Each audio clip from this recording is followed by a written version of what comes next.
Hello, John. Yes. Hey, this is Steve Jones from Wrestling Observer. How are you doing? Great. How you doing, Steve? I'm doing good. Thanks for the time. I really appreciate it. Hey, is this a radio? Are we doing this on the radio live or are we being taped? It's pre-taped, but I'll clean up the audio afterwards and put it with the article along with the transcript of the quotes. Awesome. Sorry, I'm having a little trouble hearing you. Are you on the speakerphone right now? Yeah, I'll take you up in a sec. Oh, sure. That's fine. Okay. All right, I'm ready. All right, yeah, I can hear you fine now. So let's just kick it off right at the beginning with this NWA Smoky Mountain Pro Wrestling card coming up this weekend. You'll be wrestling the Gift, Jason Kincaid, for the NWA Southeastern Heavyweight title. So tell us a little bit about this card that you're going to be at this weekend. Fired up, man. I'm going to be a part of a card with one of my best friends in the wrestling business, Rob Conway. Super underrated. I haven't seen him in way too long. Looking forward to seeing him and catching up. AJ Styles is going to be there. One of the greatest, obviously. And, Gift Kincaid, I didn't realize his nickname was The Gift. The Gift, Jason Kincaid. Or Gift Kincaid. So maybe you're going to take the wrapping off that gift and make it a present to yourself when you get his title. Do you write promos? Is that a thing that you do? Well, I'm a writer, so I come up with ideas, but I've never written for pro wrestling. One gift that if I got on Christmas, I would exchange immediately. Not only do you have this match coming up this weekend, but tonight on Lucha Underground, in the main event, you're taking on Alberto El Patron. So, obviously, That's you right. already... Go ahead. Absolutely. Tonight on Lucha Underground, the Wednesday Night Delight, me, is going to take on El Patron, Alberto El Patron. And I think that there's a couple rivalries that define Lucha Underground. Me and Puma is one. Me and Alberto El Patron, I think, is something that I always wished that I could have done in WWE. And now it's happening in Lucha Underground. Mad respect for the guy. He's very talented. And the match that we have tonight, I think, is going to make people stand up and watch and notice and think that, holy shit, Lucha Underground is badass. If you haven't seen it and you don't think that already, watch tonight and we'll change your mind. Oh, it's been badass for a while now. In fact, I'll tell you, I flipped channels around the very first night that it was supposed to debut, trying to find it, and my wife walks in the room and she's like, "What are you looking for?" And I immediately stopped on the right channel, and there you were. And she's like, "Hey, isn't that John Morrison?" I'm like, "Yes, it is." And that's why I'm looking for it. Perfect. Yeah, it's been a breath of fresh air. And, for me, I feel like it's revitalized my wrestling career. I was kind of, trying to figure out what to do with wrestling, and I found it. It's been a great opportunity. The guys there, Ezekiel Jackson, now Big Rick, Chavo Guerrero, Alberto El Patron, Puma, Phoenix, Drago, Aerostar, Hernandez, Conan, the list goes on, and it's a really cool promotion. It's gritty, everyone's talented, and everyone's got a little something to prove, which I think is cool. Everybody's hungry. So everybody's raising the bar constantly, which is a great environment to be a part of. Well, and it's become something that wrestling fans call the Wednesday Night Wars now, because you got Lucha Underground on El Rey Network and you got NXT on the WWE Network. So it's like people have to flip a coin and decide which one am I going to watch, because they're both great.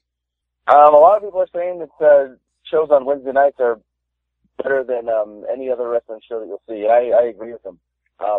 I found NXT more entertaining than Raw and SmackDown very often. And of course, I think Lucha Underground is the best show on TV because it's got me. Do you think it's in part because it's an hour format? It seems to me the length of the show, when you watch a 3-hour Raw, it kind of bogs down and drags on. But when you get 1 hour of action on Lucha Underground or NXT, it's like you can just sit back and enjoy it and never be bored for a moment. I think that's one big thing that we've been talking about the format of Lucha Underground since its inception.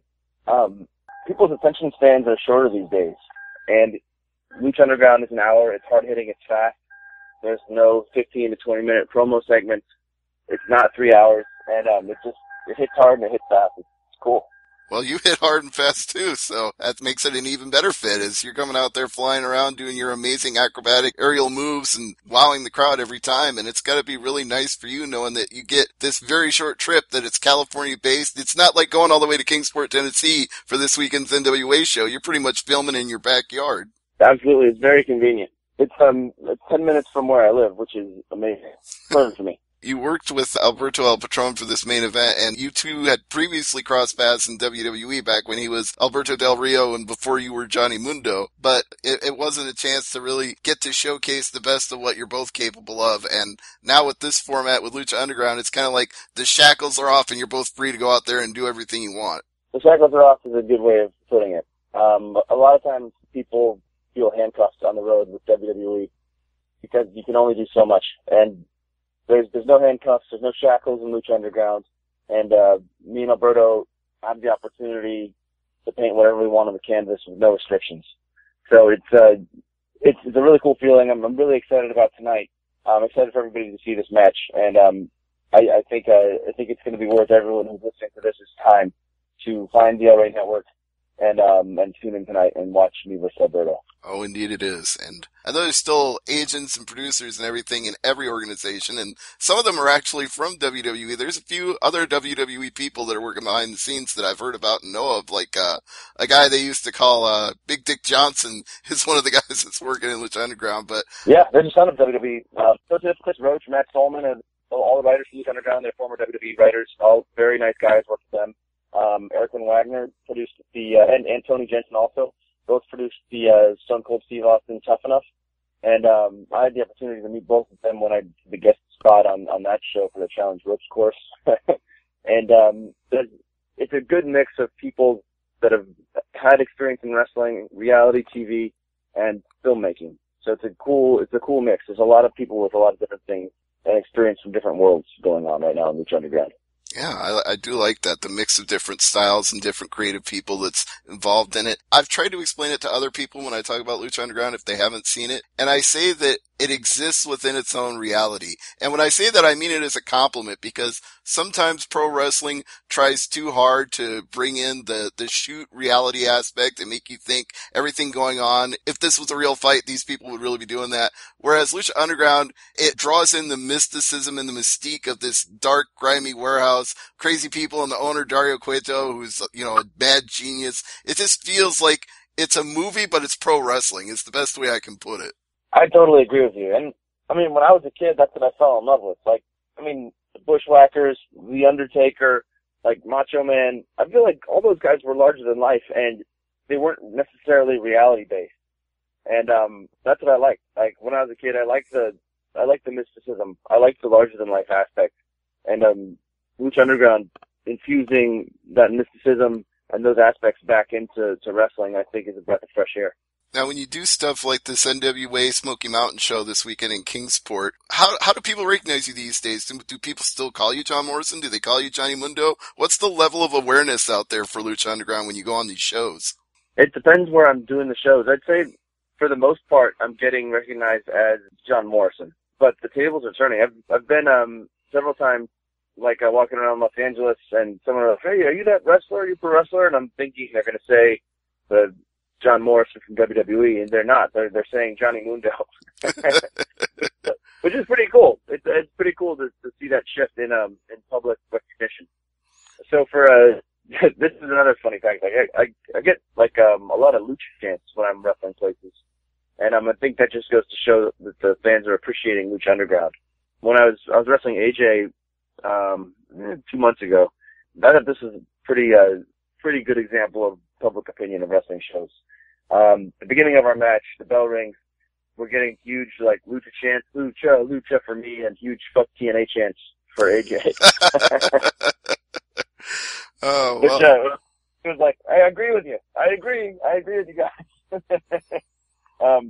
So it's been pretty cool for this NWA show. I think this is one of the things that I missed in my on my way to WWE. I didn't have much of an opportunity to wrestle independent shows, to wrestle talented guys like Gift Kincaid, and getting the chance to do that now and slow everything down a little bit so I can enjoy what I'm doing and spend time catching up with old friends is one of the things I'm enjoying most about this part of my wrestling career. Talking about AJ Styles a little bit, he's on this card as well, and he's wrestling Chase Owens, and he's another one of those guys I feel like the shackles came off when he left TNA, because what he went over and did in New Japan and becoming the IWGP Heavyweight Champion, we always knew AJ was phenomenal, even when he was in TNA, but now it's like a whole different AJ Styles, and I've got to think at some point you'd like to have a challenge match in New Japan, and Love to.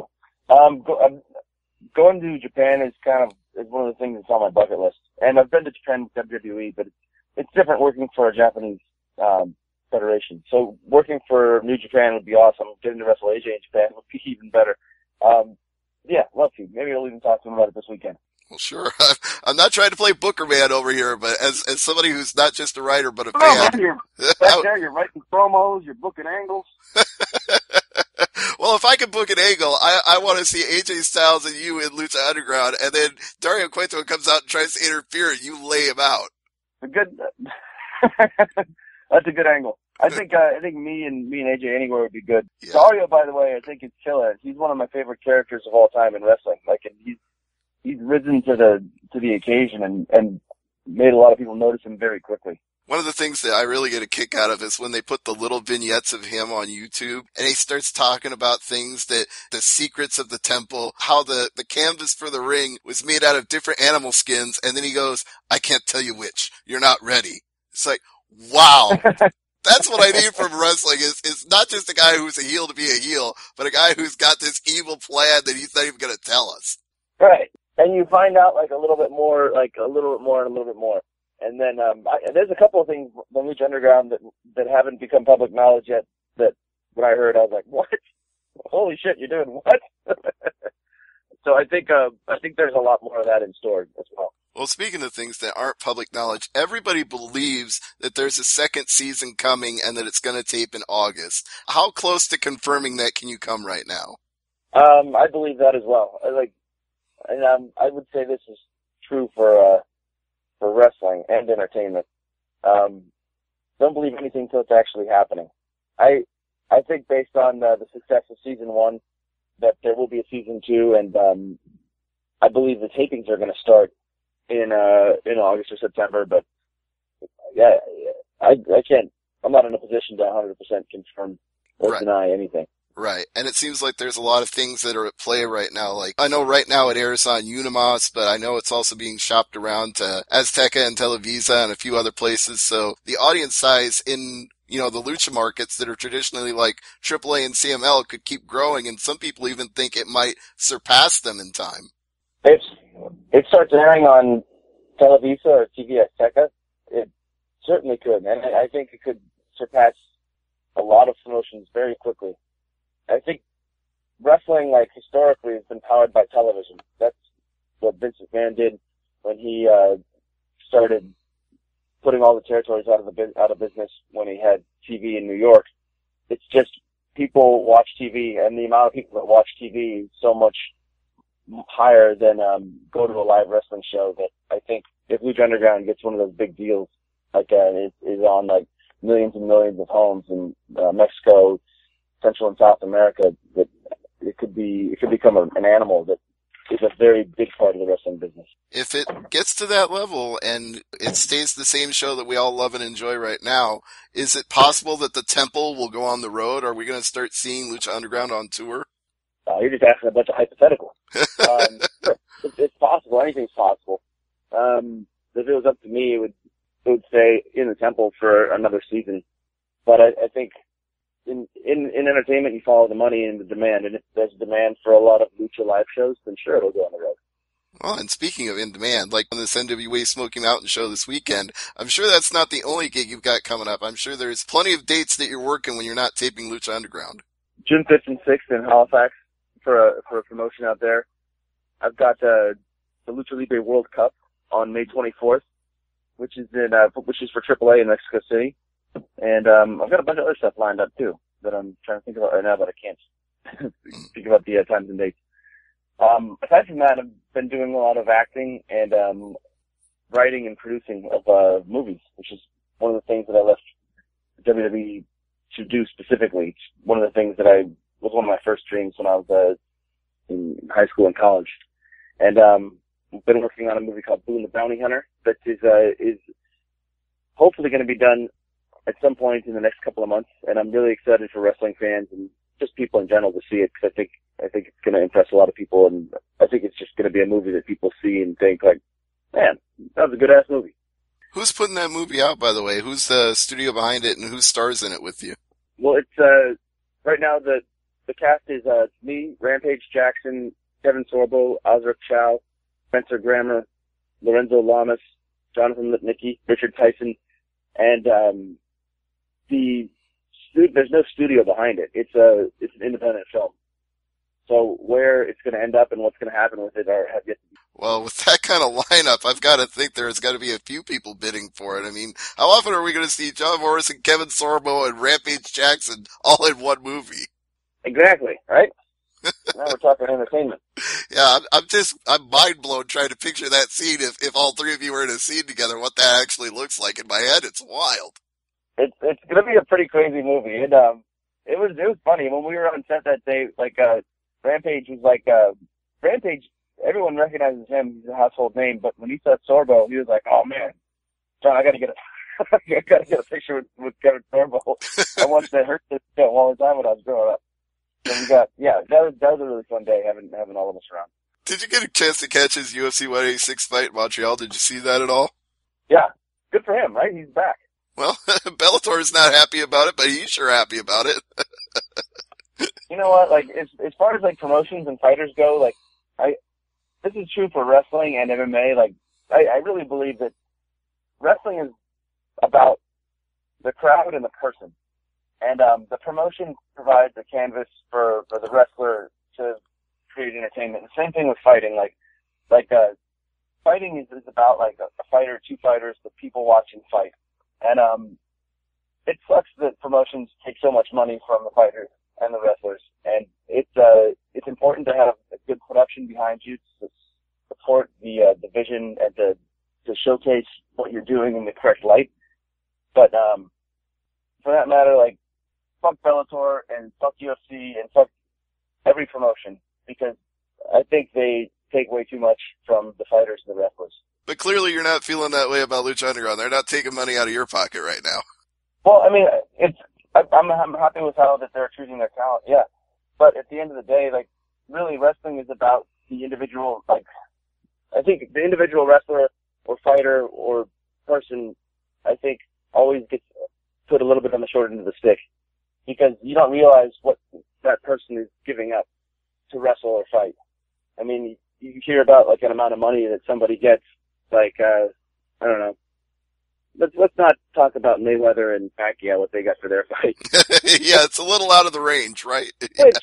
Which, by the way, I would say is probably less real than some of the stuff that you see in Lucha Underground. It's true. When you're fighting or wrestling, you're getting beat up and you're giving up part of yourself. Like, you're tearing your cartilage, you're getting hit in the head, and all those injuries accumulate. And it's not something that at the end of you can put like a number on, like, that was worth this much money. And promotions are getting money for that, and I don't know. I just think that wrestlers and fighters always deserve a little bit more than they get. Like what happened to Sami Zayn this week. You know, you can't put a price tag on blowing out your shoulder on your debut on Raw. It's like there's no dollar amount that's going to cover that emotional toll and the physical toll if he has to get surgery on that torn rotator cuff. There's no dollar amount that makes up for that. Exactly. And it's also like a lifelong thing. I mean, what's the number, like, the operation's going to cost X amount of dollars, but it's not like an operation that's ever going to fix your shoulder. It'll get better, but it's not ever going to be as good as it was before he blew it out. And that's why people are forced to hang it up too. You know, we've seen Edge do it. We've seen Steve Austin do it. You know, there gets to a point where the physical toll is one more bad thing happens to you, you could be in a wheelchair. And God bless, knock on wood when I say that, because it doesn't seem like that it's come to that point for you yet, but I hope it doesn't. It hasn't.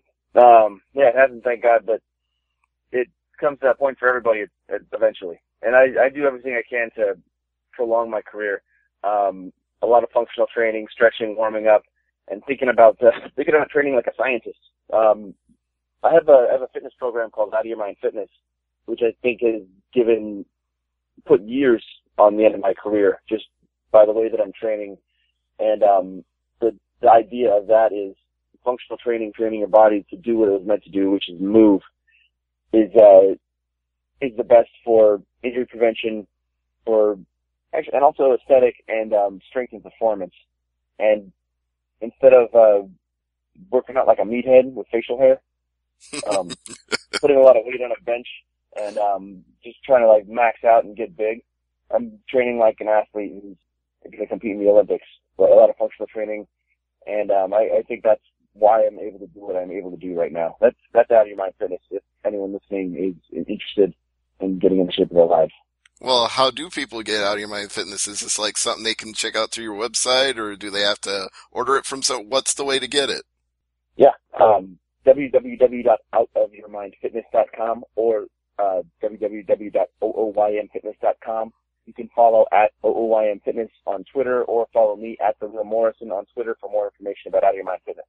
It's a virtual functional personal trainer. So you get 6 DVDs, a book, a training log, and it's got pretty much everything that I know about working out and everything that you need to know about working out to work out in the most time efficient way possible to train for life. To me, I'm going to make a comparison of what it sounds like. You can tell me if I'm right or wrong. It reminds me a little of DDP Yoga when you describe it, because he's got the DVDs, he's got the equipment, he's got the own your life motivation and functional training too. He talks about a lot, like being fit. You don't have to be ripped, but you want to be fit and healthy and flexible. It sounds very similar. I'd say it's similar, but it's got some pretty distinct differences. DDP Yoga is designed to be done at home. Out of Your Mind Fitness is designed to be done at a gym using equipment for assistance rather than resistance. And Out of Your Mind Fitness, I designed it for myself. That's how I trained when I was on the road. It's really like, it starts at level 1 with somebody that can do push-up and a bodyweight squat. And if you get up to level 5, it's a very, very, very elite level of fitness. And I think DDP Yoga is great for getting into shape and for life. And I've actually talked to DDP about his yoga program, and I'm a big fan of his, and have checked out some of his stuff. And his stuff is amazing. He's inspirational, he's motivational, and the stuff he did with Scott Hall and Jake, I mean, holy shit.